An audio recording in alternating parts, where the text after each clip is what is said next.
Sebelum kita mendengarkan kebenaran firman Tuhan, mari kita berdoa. Tuhan Allah Bapa yang kami sembah dan yang bangkit di dalam kehidupan kami hendak mendengarkan firman-Mu. Tuhan berkata-kata di tengah-tengah kami. Dalam nama Yesus Kristus kami berdoa dan mengucap syukur. Amin. Bapak Ibu, saudara-saudari yang terkasih, firman Tuhan yang akan memberkati kita di hari ini terambil dalam kitab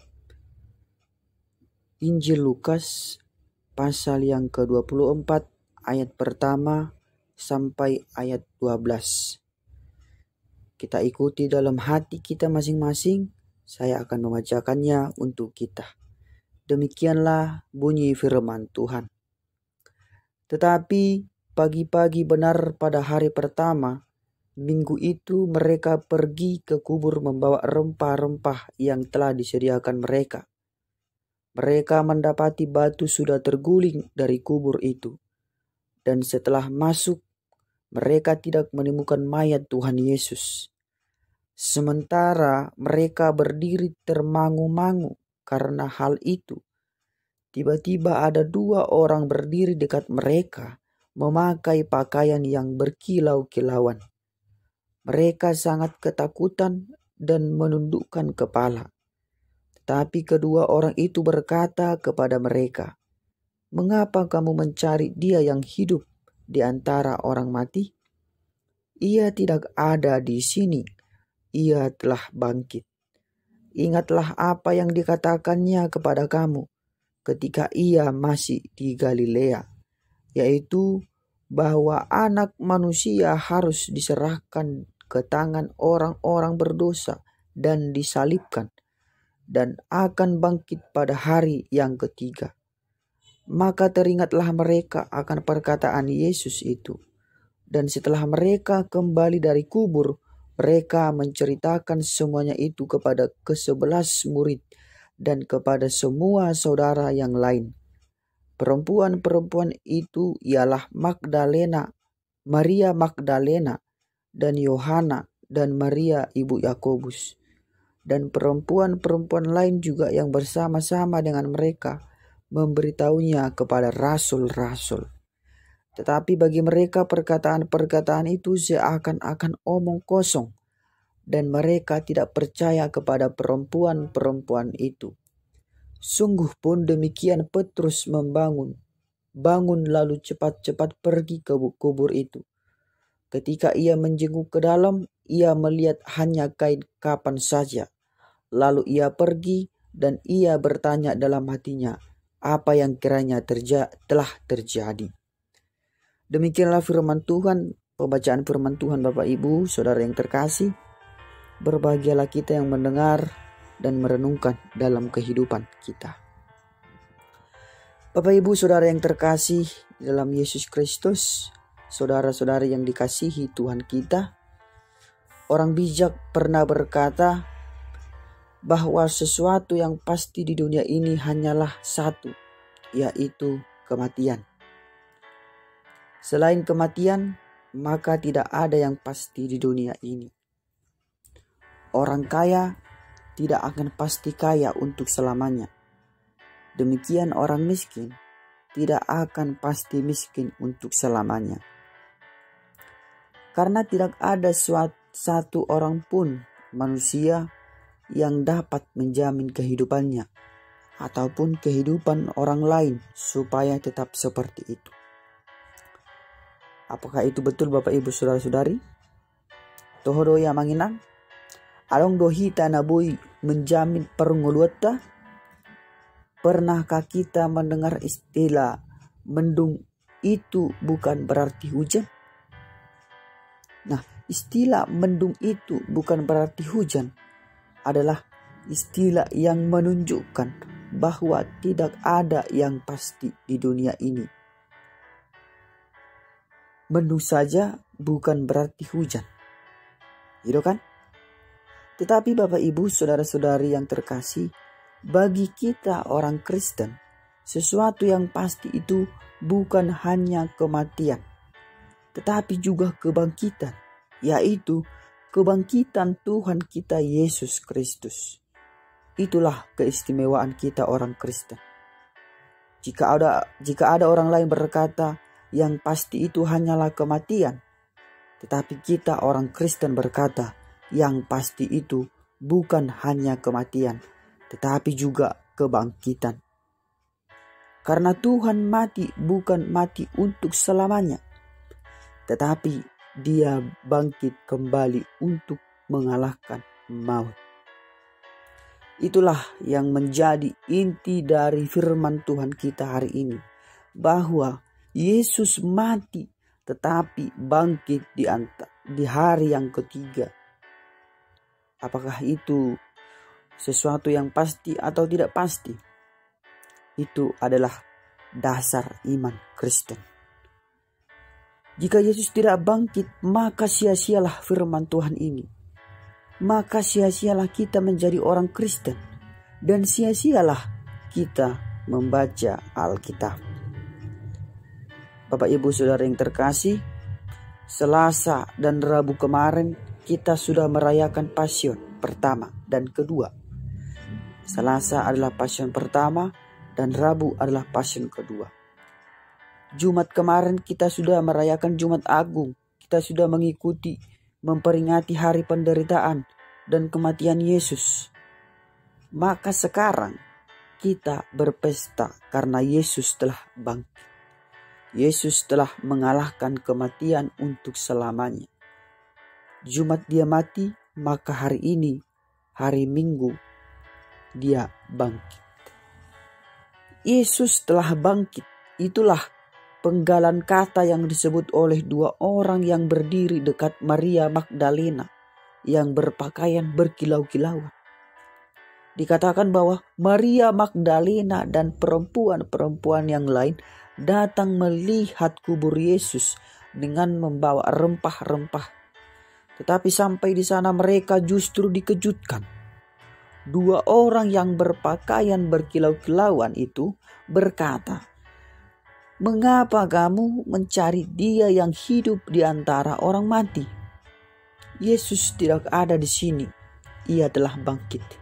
Itu di ayat 5 saat di ayat Oromi. Memang kata ini simple. Yesus telah bangkit. Dan kata ini sangat singkat didengarkan. Tetapi itulah yang menjadi dasar iman kita sebagai orang Kristen. Itulah yang menentukan iman Kristen. Iman kita, bahkan penyataan itu atau istilah itu merupakan hal yang terpenting dalam kehidupan kita orang Kristen. Yesus telah bangkit. Itu yang kita rayakan di hari ini. Ima di pesta Parjolo. Kita bahkan melakukan pesta besar. Sebagai orang Kristen, hingga 2 kali kita rayakan pesta kebangkitan Yesus, yang menandakan sukacita besar bahwa iman kita dikuatkan dengan bukti bahwa Yesus telah bangkit. Ai bolarong sada pesta di sada ulaon pola sampai 2 Februari alani belgani lasni roha. Paulus berkata, "Tetapi andai kata Kristus tidak dibangkitkan, maka sia-sialah pemberitaan kami, dan sia-sialah juga kepercayaan kamu. Dan jika Kristus tidak dibangkitkan, maka sia-sialah kepercayaan kamu, dan kamu masih hidup dalam dosa. Demikianlah binasa juga akan ada bagi orang-orang yang di dalam Kristus." Sia-sia. Didok Paulus di sada Korintus 5 ayat 14 sampai 10. Jadi Bapak Ibu Saudara yang terkasih, jika Yesus tidak bangkit, apalah gunanya kita berdoa? Jika Yesus tidak bangkit, apa gunanya kita berpengharapan? Sungguh tidak mungkin jika kita berdoa dan berpengharapan kepada orang mati. Kita bukan orang Kristen yang bodoh. yang berdoa dan meminta pengharapan kepada orang-orang yang mati. Karena itu tidak akan berguna. Tetapi karena Yesus bangkit bagi kita, maka semua menjadi berharga. Sehingga perlu ditegaskan bahwa meminta dan berdoa adalah kepada orang-orang yang hidup, bukan kepada orang-orang yang sudah mati. Karena tidak mungkin orang yang sudah mati akan mendengarkan doa yang kita panjatkan. Dan tidak ada hubungannya antara orang yang mati dengan orang yang hidup. Itu perlu ditegaskan kepada kita supaya kita menjadi Kristen yang benar. Karena pernah suatu kejadian di suatu daerah, seorang pahupu pergi ke kuburan opungnya dengan membawa rokok kesukaan opungnya. Dibawanya dan dihidupkannya lah rokok ini di kuburan itu. Lalu dia berkata, "Opung, aku sudah bawa rokokmu. Aku sudah bawa rokok kesukaanmu. Merokoklah kau ya Opung. Sudah lama Opung tidak merokok." Lalu dia lanjutkan. Dia berkata, "Opung, aku mau pergi merantau minggu ini. Doakanlah aku ya Opung, supaya aku sehat-sehat dan lancar semua apa yang kucari di tanah perantauan." Lalu diletakkannya lah rokok itu. Lalu dia pergi pulang. Dan sorenya dia datang melihat rokok itu. Ternyata rokok itu sudah habis. Dan dia senang. Berarti Opung sudah mengisapnya dan sudah mendengarkan permintaanku, katanya. Saya kalau mendengar cerita seperti ini terasa sangat lucu, iya kan? Dan membingungkan menurut saya. Ya, rokok itu memang habis. Rokok itu habis bukan karena dihisap, tapi karena ada angin yang menghembus. Lagian orang yang sudah mati mana bisa berbuat apa-apa? Apakah orang yang sudah mati bisa berdoa? Tetapi karena bangkitlah Yesus, makanya kita bisa didengarkan jika kita berdoa kepadanya. Bapak Ibu Saudara yang terkasih dalam Yesus Kristus, jika Yesus tidak bangkit, dia tidak mungkin dapat mendengarkan doa kita. Sehingga kita menjadi penting bagi dia. Jangan ada di antara kita yang berdoa kepada orang-orang yang sudah mati. Jangan menjadi orang Kristen yang buta iman, yang meminta dan berdoa kepada orang-orang yang sudah mati.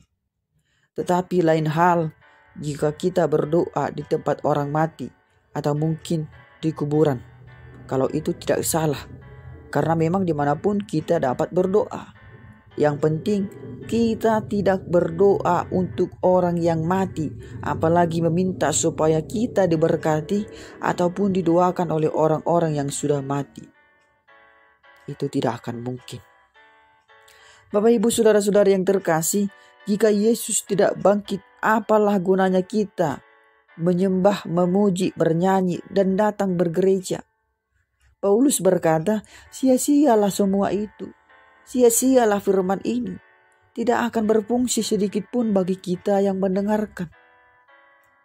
Sehingga bukti Yesus telah bangkit, ini adalah bukti bahwa Yesus telah berkuasa, bahwa Yesus lebih berkuasa dari apapun yang ada di bumi ini.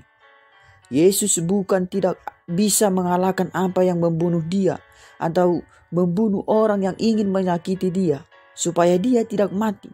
Tetapi Yesus membiarkan itu supaya genaplah firman Tuhan dan dia akan bangkit pada hari yang ketiga. Maka kalimat Yesus telah bangkit hendak memberikan kepada kita semangat yang baru supaya kita juga ikut bangkit untuk memberitakan kebangkitannya dan kita ikut bangkit untuk melakukan segala pekerjaan kita dan segala pekerjaan Tuhan. Kebangkitan Yesus Kristus ini sekalian memberikan kepada kita pengharapan supaya tetap optimis dalam menjalani kehidupan ini. Bahwa Tuhan tidak akan membiarkan keterpurukan terus kita hadapi. tetapi Tuhan akan membangkitkan kita dari segala keadaan yang kita alami dengan pengharapan dan hidup yang baru, sehingga kita menjadi orang Kristen yang benar dan menjadi orang Kristen yang sejati. Oleh karena itu, Bapak Ibu Saudara yang terkasih di dalam Kristus Yesus, kenalilah imanmu dan berdoalah kepada yang benar supaya tidak menjadi Kristen yang buta iman. Tuhan memberkati kita dan menguatkan kita untuk menjalani kehidupan ini. Amin.